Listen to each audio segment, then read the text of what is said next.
come in. Welcome. I am E.G. Marshall.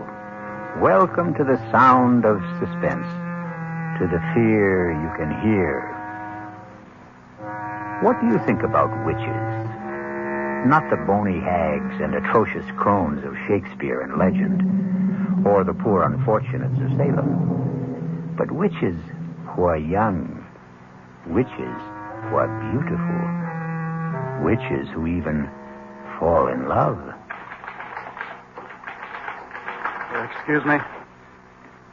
Who let you in here? Well, I hope I'm not disturbing you. I'm only trying to make a deadline. Well, if you're in the news business, I've got something for you. It better be good. I'm going to have to kill my wife. That won't be news till you do it. I know. I want you to know why. Okay.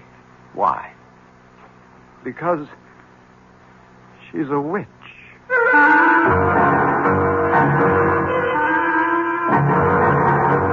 Our mystery drama, I Warn You 3 Times, was written especially for the Mystery Theater by Sam Dan and stars Joan Loring.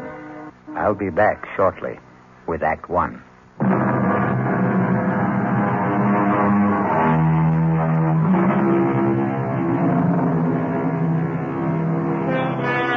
It's one of those miserable, stormy nights in the dead of winter. A thick, clinging, wet snow seems determined to smother the entire earth and everyone on it. You'd think that most people would choose the cheerful indoors, a warming fire, a relaxing drink, a comfortable bed. That's the problem with most people. You can't figure them. For instance, consider that line of cars crawling down Main Street, bumper to bumper, skidding, sliding. Where is everybody headed on a night like this? Have we become a race of lemmings? Do we follow some mysterious, unconscious drive? An interesting speculation, but we won't pursue it. We'd better consider the traffic, which has come to a complete standstill.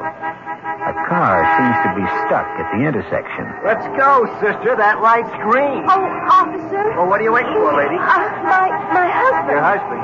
The light was red, and he said he wanted to step out and clean off the rear window. Hey, mister. You finished back there? He just stepped out. It was a moment ago. Tom? Well, maybe he slipped in the snow. Tom, are you all right? Lady, there ain't nobody around the back. But he just went out to clean To clean the rear window. That's what you said. But what could have happened? Just sit there a minute, lady. Hey, lay off of that horn. I know you got one. What's wrong, officer? Did you see a guy get out of that car up? Did I see a guy get out of the car? Did you? Huh? Are the police after someone in escape Oh, car? come on, Buster. Just tell me. Did you see a guy cleaning off the rear window of that car up front? Well, to tell you the truth, I wasn't paying any attention. I was listening to the radio. Now, there could have been somebody, but then again, I couldn't say there was. It's not that I'm not trying to get involved, officer. I'm a citizen. I know my duty, but... Well, thank you. Officer, where is my husband? He was just there. Lady, he disappeared. How could he disappear? I don't know. I do know he ain't here. What am I going to do? Well, you can't keep blocking traffic, lady. You got to move on. Where? Well, it beats me. But you must find him. Look, you got troubles with your husband, that's your problem. But when you hold up traffic, that's my problem. Will you feed her a little gas, please? Come on, let's go. But I can't. Lady, you got to go somewhere. I can't go anywhere. I don't know how to drive.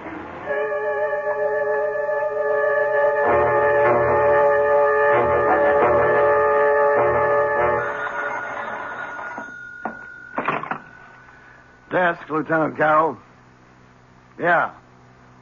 Nobody wants this guy, you say? Well, technically, that isn't true. His wife wants him. Okay. Well, look who's here. Lieutenant? You won't win any Pulitzer Prizes around this joint tonight, Peterson. I was hoping you might have a little bone to throw me. Page 1. I'll settle for 2 inches on the bottom of page 38. If you promise to remember 2 R's and 1 L. First name Irvin, not Irving. Lieutenant Irvin Carroll. We may have something shaping up. Ah. I don't know where it can go. Everywhere or nowhere. What have I got to lose? Sitting over there on the first bench. Ooh, that's nice. And married. Well, you win, you lose. A very, very weird story. Tell me about it. No. Let her tell you about it. Why don't you ask her? Excuse me. Oh. My name is Fred Peterson. I'm a reporter for the Union Messenger. Oh, no, I don't want to talk to a reporter. Why not? Because Because you're afraid? Why? Could you put Tom's picture in the paper? Well, that depends. Has Tom done anything? He's disappeared. Well, we'd need the how, the when, the where. The when? About an hour ago. Where? On Route 986 at Main Street. How? I don't know. You see, we were driving south. It was snowing hard, and he said, I can't see out the rear window. The light was red. He stepped outside to wipe it off. He didn't come back. Where did he go? I don't know. Well, where could he go? I don't know. In that snow. And there's nothing around there? Could you give me a why? I can't imagine. I don't know what to do. I sit here waiting. Look, my name is Hetty Parsons. Tom and I, we've been married 5 years. We don't have any problems. I mean, we're very happy. If you print his picture in the story, maybe someone will see it who can help us. Excuse me a minute. Well? Yeah, I think I'll run with it. I don't blame you. I was always partial to girls with honey-colored hair and baby blue eyes. Ah, so you noticed, too. Have you run a check on her husband, Tom Parsons? Well, he's not one of the known bad boys. No record at all. And what did she say he did? He's an accountant. He has his own business in the Barstow building. You looked him up in the phone book? Checks out. They were headed south, huh? That's what she says. If it was a trip, there should have been bags. There were. His and hers? His and hers. How does it look? What do you want from me? I don't solve crimes. I sit here behind the desk. Come on, Lieutenant. Now, this is one for you, Fred. How could a guy disappear just like that? And in that storm. There's no place to go. He could have had a car following in back of them. A friend was driving it, maybe? Well, he had to go somewhere. But why? Right now, we're treating it as missing persons. It's all we can do. He's not wanted for anything. He's a legitimate citizen, as far as we know. He hasn't even done anything to her. At worst, he left her in a car. He hasn't even deserted her. Yet. Who was driving? He was. She can't. Well, that's abandoning her, isn't it? No. At best, we'd have him for abandoning the car. Yeah, excuse me a minute. Listen, Mrs. Parsons. Yes. Why don't you go home? I've got my car outside. Oh, no. I want to be here in case they find Tom. They'll let you know if they find him. No, I don't want to be home alone tonight. I just want to stay here. But it may be hours. It may be even days. Don't say that. I'm sorry. I'm just so jumpy and so nervous. I can't believe what's happened to me. Well, if you're going to sit here, you should have some coffee and a sandwich. Oh, I couldn't think of food. I'll be right back.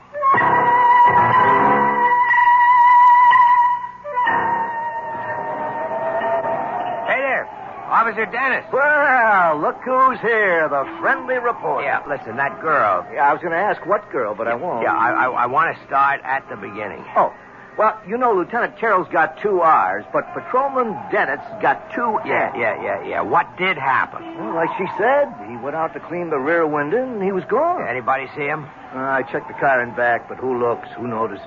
Where could he have gone to around here? Well, on the south side, you got open fields. On this side, a couple of warehouse buildings locked up. Night watchman? Yeah, he's a retired cop. No sign of anybody trying to break in, to hide, or whatever he may have wanted to do. Okay, so what could have happened to the guy? Well, it's all very interesting, but in 15 minutes I go off duty, and I won't have to worry about it.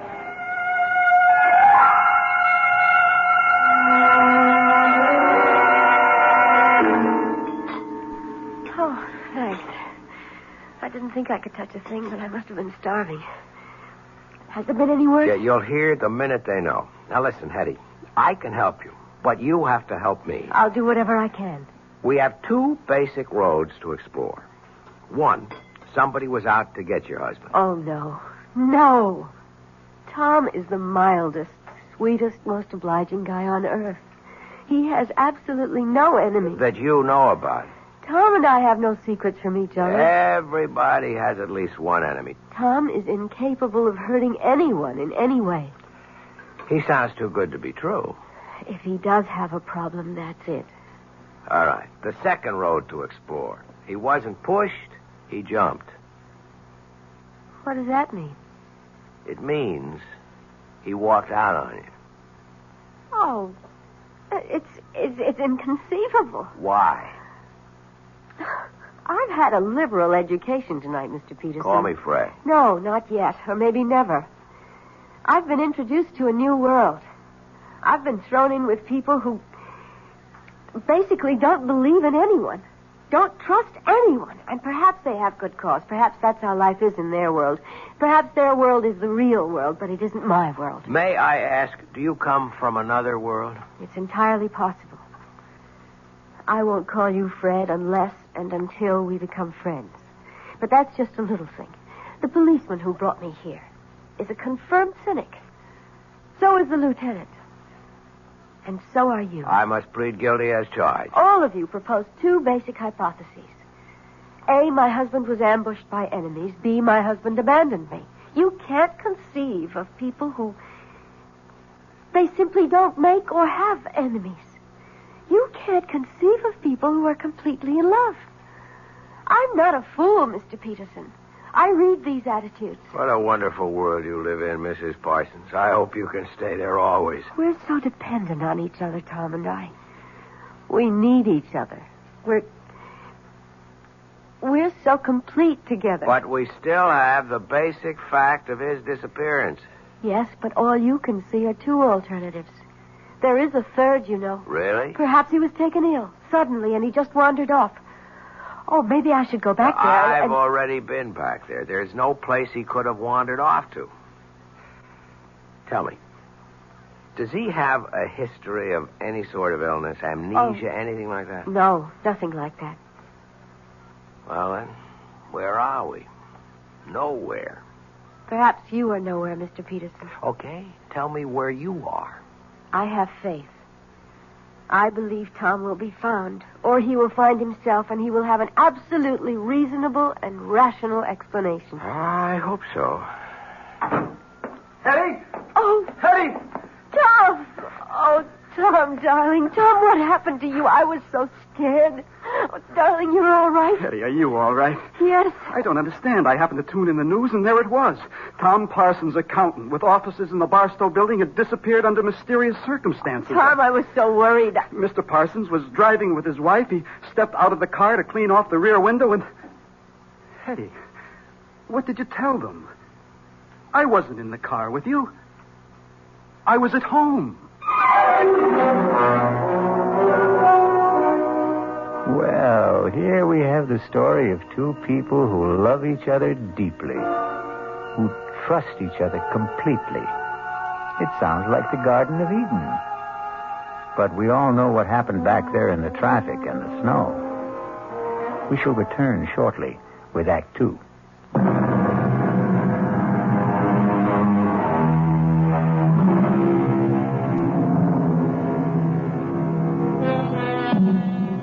You've seen these couples, or rather heard of them.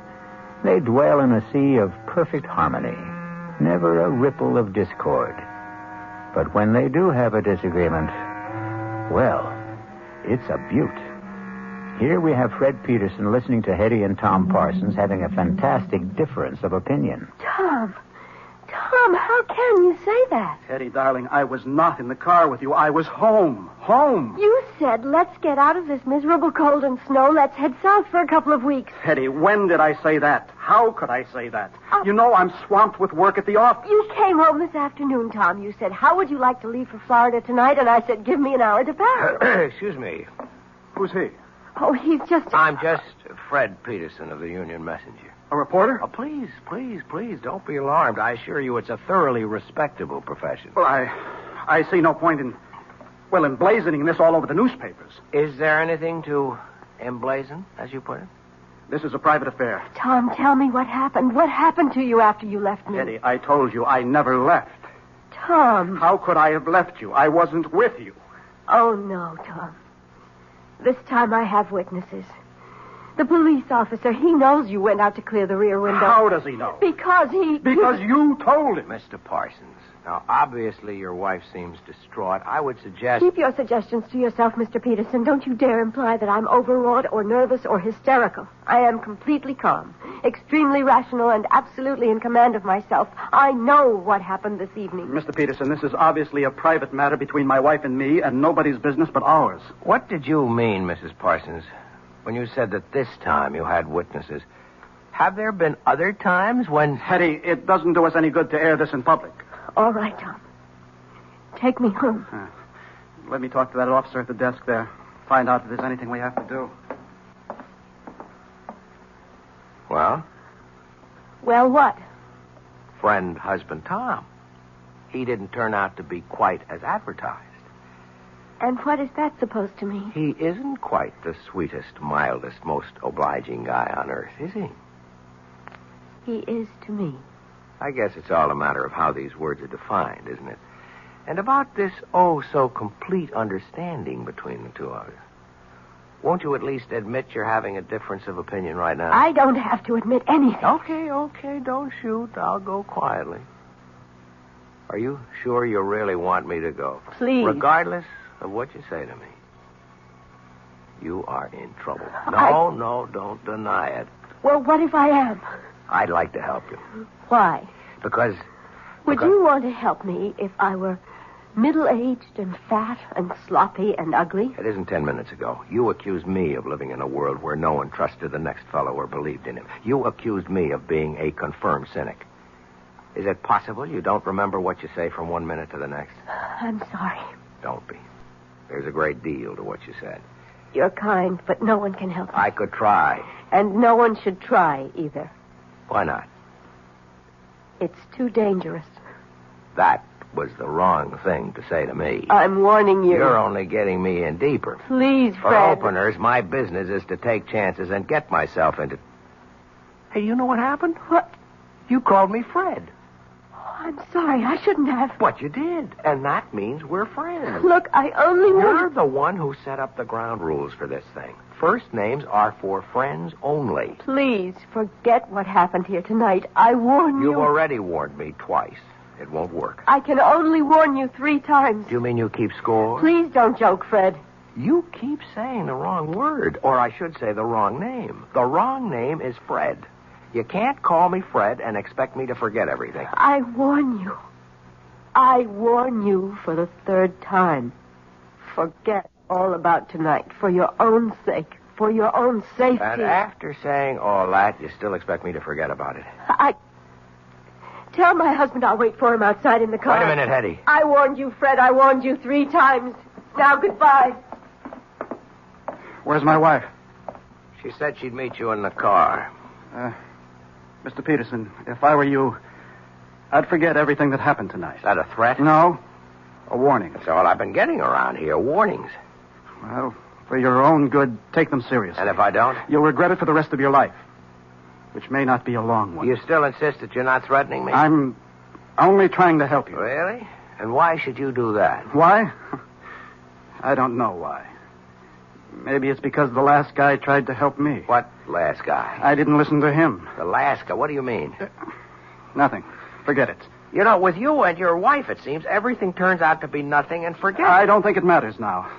I have an idea it's already too late for you. I'm sorry. Good night, Mr. Peterson. Hey, Fred. Fred. Yeah, Lieutenant, I'm coming. Well?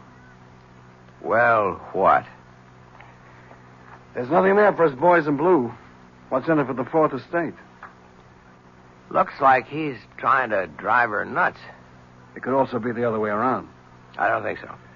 Because of that honey-colored blonde hair? Lieutenant, you always know where the exposed nerve is. Just stop and figure it. Couldn't this also be her way of trying to drive him nuts?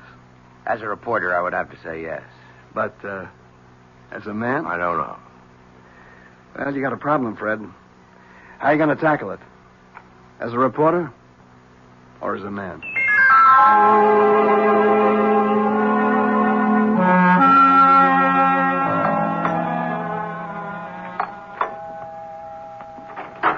Good morning. Oh, Fred, what are you doing here? Won't you ask me to come in? Well, You could also offer me a cup of coffee. It's been a long drive on a cold morning. Oh, well, I suppose you might as well come inside. How gracious. I'm sorry. I'm still upset, and you should know why. Come into the kitchen. I was just pouring myself a cup. Thanks.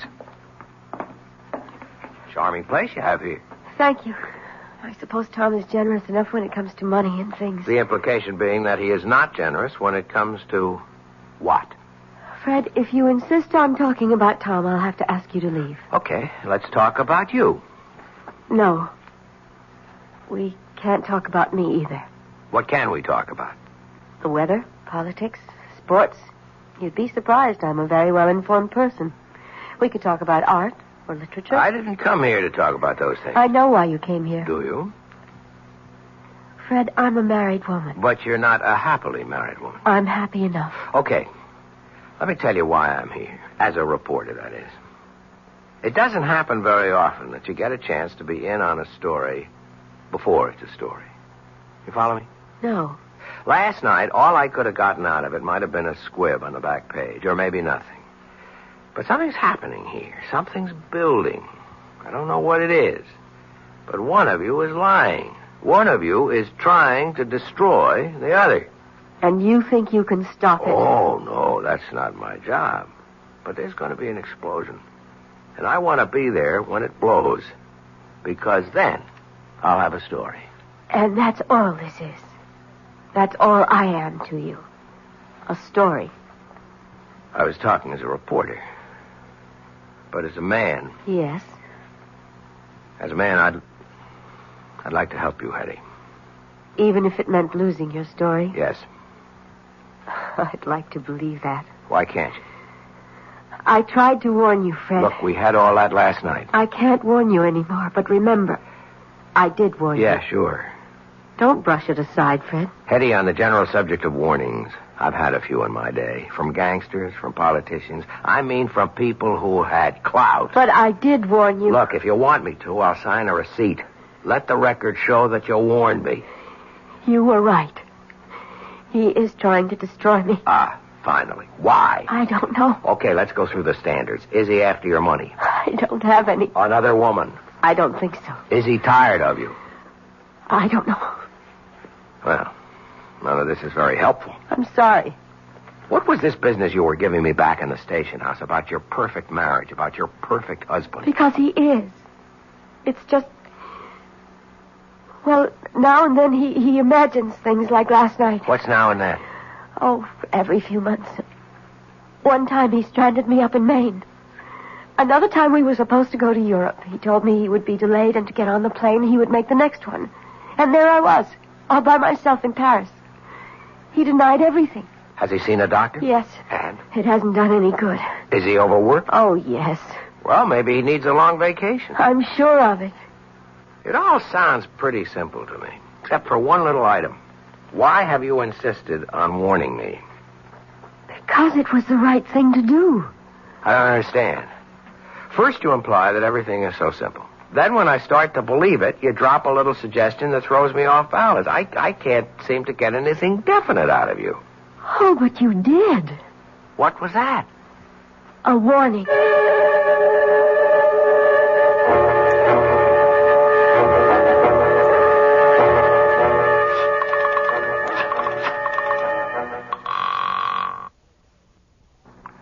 Lieutenant Carroll? Hey, Lieutenant. Yeah, how goes the Parson case? How did you know I was going to ask you about the That part? honey blonde hair. Does it really show that much? Pal, you are hooked. You know something? That's true. And she may even be playing me like a fish. So what can I do for you? Well, no crime has been committed yet, but you can bet there's one on the way. Well, till then, we're handcuffed around here. Sure, but you got all the facts. What fact? I mean, you can get at them in a routine way. Work up both of them, some past histories. That's spending the taxpayers' money. You spend the taxpayers' money every day. Something's ready to blow up there. Just be ready for it. That's all I'm asking. Actually, Fred, if you want the truth, we've already started. And? keep in touch. Yeah? They said you're in this office. Well, look who's here. Tom the Piper's son. Come on in, son. Mr. Peterson, I've decided to tell you everything. Because I know you're in love with my wife. Oh, wait a minute. Now, there are all kinds of meaningless expressions. Wait a minute, see here, hold on, or a few. Let's dispense with them. You can't accuse me. I don't accuse you. I state a fact. Well, let's be fair. I only met your wife last night. I admit she's attractive. I don't even know her. That's what I told him. That's what you told who? The last guy. The last guy she was married to. I wish I knew how to start this. Well, start at the beginning. Okay. I'm an accountant. You're a reporter. Both of us are men of the world. I mean this world. You live on facts. I live on figures. So how can I tell you? How can I expect you to believe me when I say that Hetty isn't a human being at all? She isn't? No. She's a witch.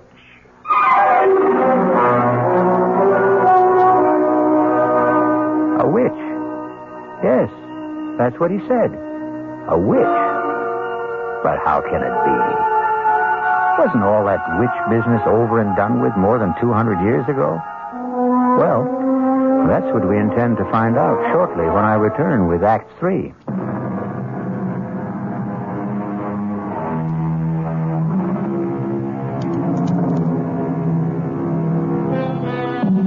Tom Parsons and Fred Peterson sit in a newspaper office. Both are young, alert, stylishly dressed, every bit the modern, sophisticated men of today. And yet, the subject, the very serious subject under discussion is witchcraft, of all things. Well, it isn't every day a man accuses his wife of being a witch. It isn't every day a man finds out he's married to one. I can only say it's incredible. I know. That's what I said when he told me. When who told you? The last guy. Tell me about the last guy. I met Hetty on a cruise ship about 5 years ago. She said her husband had just somehow disappeared. She was distraught. You know, she does the distraught bit to perfection. I know nothing of the kind. What happened? Had he fallen overboard? Well, that's what she made everybody think. Till we got a radiogram from shore. He claimed he knew nothing about the trip. Well, either he had boarded the boat or he hadn't. Okay, let's get all of that cleared away. There was a ticket in his name. There were some people who claimed they had seen him. The trouble is, there was a pretty drunk bon voyage party. Most everyone was in no shape to remember anything. Oh, yes, the steward did claim to have seen him aboard, but... But? I'm convinced the steward was bribed. So I bought her story. I fell in love with her. Just as you did. And I helped her kill him. Just as you're going to help her kill me. You know what I think? I know what you think. You think I'm a nut. You could look it up. 5 years ago, Stacy's Mountainville Lodge in the Adirondacks. She called me. She was desperate. Come up here. He's going to kill me. I flew up. I found them. They were near a cliff. She was screaming for help. I started fighting him off. I guess he slipped. He fell over the side. He was killed. Look it up. Coroner's office. You'll see. An accident. Let's assume I buy all this. How does it make her a witch? Oh. She told me. She'll tell you afterwards. She's a witch.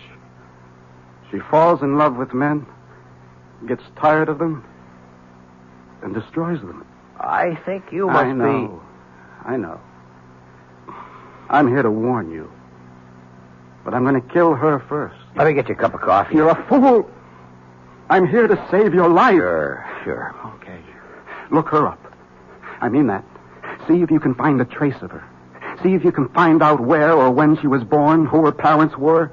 She has absolutely no background, I tell you. Don't get excited. Lord, this is all so familiar. All of this is what he said to me and what I said to him. Back there, before I killed him. Now, nobody's going to kill anybody. I don't know you. But you look like a nice guy. Take my advice. Save yourself. Save yourself.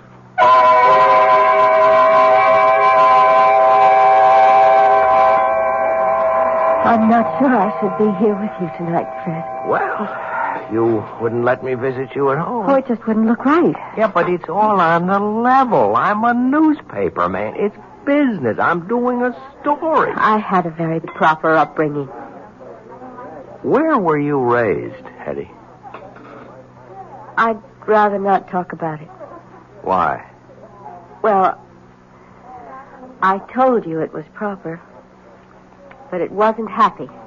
I shouldn't say this, but there were times when I thought my parents were ogres. Fred, is something wrong? No. Gee, I just hope I didn't spill anything on you. No.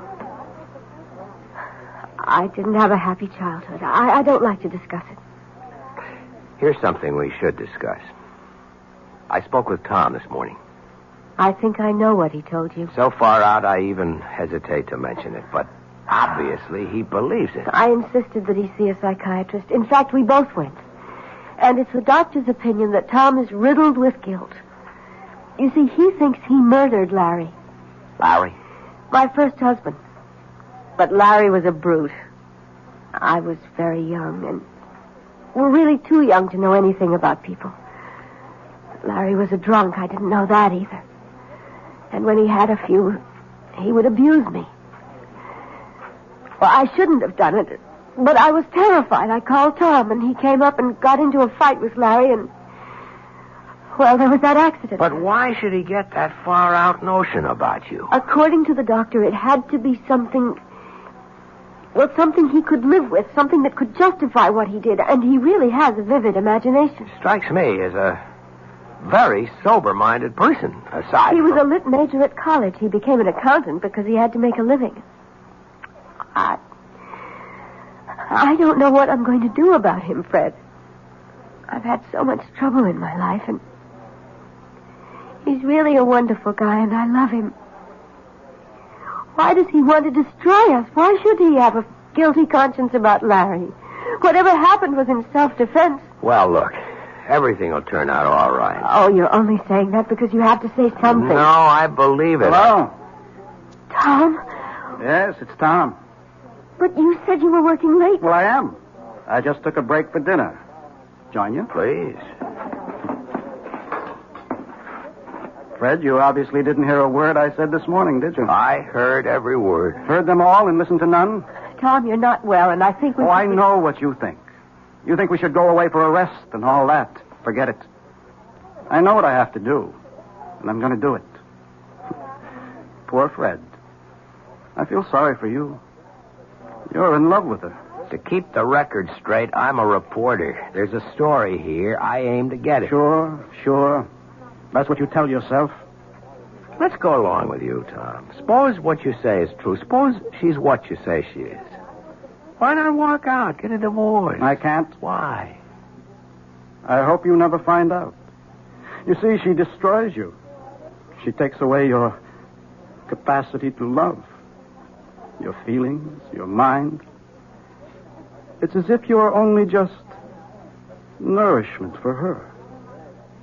And when everything you have to give is gone, she discards you for someone else. Tom, for your own sake, I think you should be under a doctor's care in a hospital. I suppose I should. But I want to save you. It'll make up for Larry. I must apologize, Fred, for exposing you to all this. I shouldn't have come here. But you wanted to expose him to all this. That's why you came here. You knew I always eat here when I work late. Tom, I'll do anything you want. Just tell me. Disappear. As a supernatural person, you can arrange that without any problem. Please, Fred, go now. Leave us alone. But I don't want to... He's my problem. I have to live with it. And if you stay, well, an audience always excites him.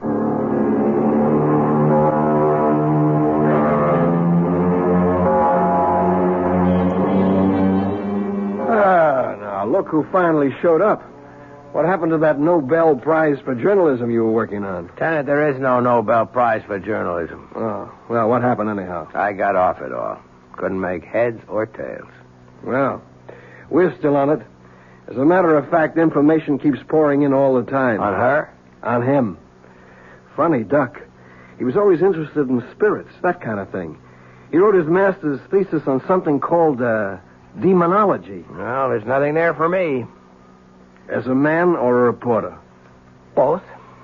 You know, I've been married 10 years, and I've never been tempted. But if I could be, she could do it. Oh, that dame is something. I'm surprised at you, Lieutenant. But there's hope for you. If what you say about the husband is true, he winds up in the loony bin, and after a respectable interval, she could be yours. That's what's in your mind, right? You are the most cynical person I know. Come off it. We're two of a kind. I'd even wait for her myself. Lieutenant Carroll. Is Fred Peterson there, please? Hold on, I'll see. It's the girl you love. Cut it out. Okay, the girl we love. You hear? Yeah, I guess I'm here. Take it. Hello? Fred, I'm scared. What's the matter, Hetty? Don't ask any questions. Just come to my place. Quickly.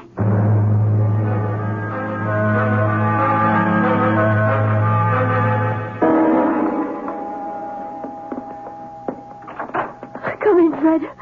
Oh, darling, I'm so glad you're here. Hetty, why are you shaking like that? I'm frightened. I'm so frightened. Please, Hetty, calm down. I'm here. Everything is going to be all right. I know it. I know. It's wrong for me to talk to you like this, to feel like this. But I can't help it. No, we'll work it out. Somehow we'll work it out. Now. Why are you scared? He asked me to take his suit to the cleaners this morning, and I found this in his pocket. It's a receipt. Read it.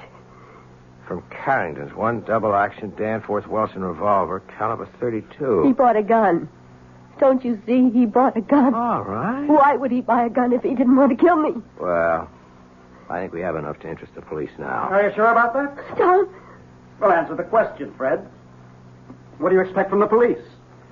I have a permit for this gun. I have every right to own it. Look, Tom, I get very nervous when people point guns at me. Maybe it's unreasonable, but do you mind putting that thing away? Well, I will. After I use it. No, Tom. Don't be a fool. You're not a killer. I always thought that. Till just now. Tom, listen. Let's say you're right, that she is a witch, okay? Don't you see? You couldn't kill her anyhow. You'd empty the gun at her. It wouldn't mean a thing. Fine. Why don't we find out? I won't let you. Get away from me, Fred. No. Come on, step aside. Behind me, Hetty, behind me. Fred, give me that gun. If you move, I'll kill you. Gun! Just lower it. Drop it. Take it. I'm going to kill her. No, drop it.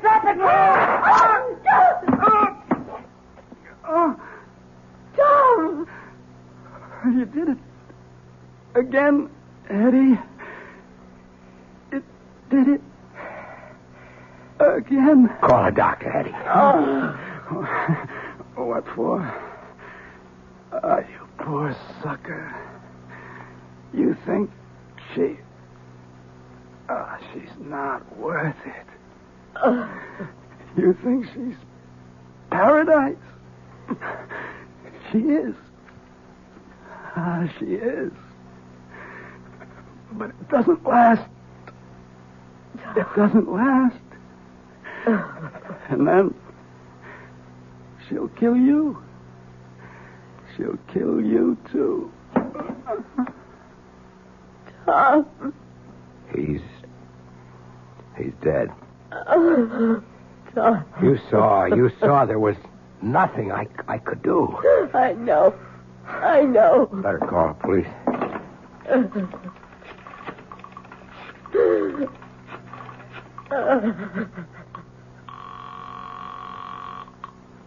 Lieutenant Carroll? Lieutenant, it's Fred. Hey, Fred, I got news for you. What I mean is I have absolutely no news for you. Lieutenant, listen to me. You know, we drew a complete blank on that dame. We traced her back to St. Louis City Hall, where she married a guy named Larry Bellows. She gave her home address as Charterville, Illinois. But there's no such place. Listen, Lieutenant. It's as if this dame just materialized out of thin air. No background at all. Wait a minute. Hetty. Who are you? Hello? Oh, Fred. Fred, why did you call? Who are you, Hetty? Fred, what's on your mind? Hetty. I warned you 3 times, Fred. I warned you 3 times.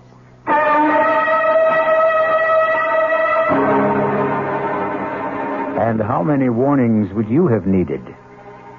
Or heeded? That's the trouble. When they have honey blonde hair, it's so hard to take them seriously. A mistake. You should always take every woman seriously. We'll be back shortly.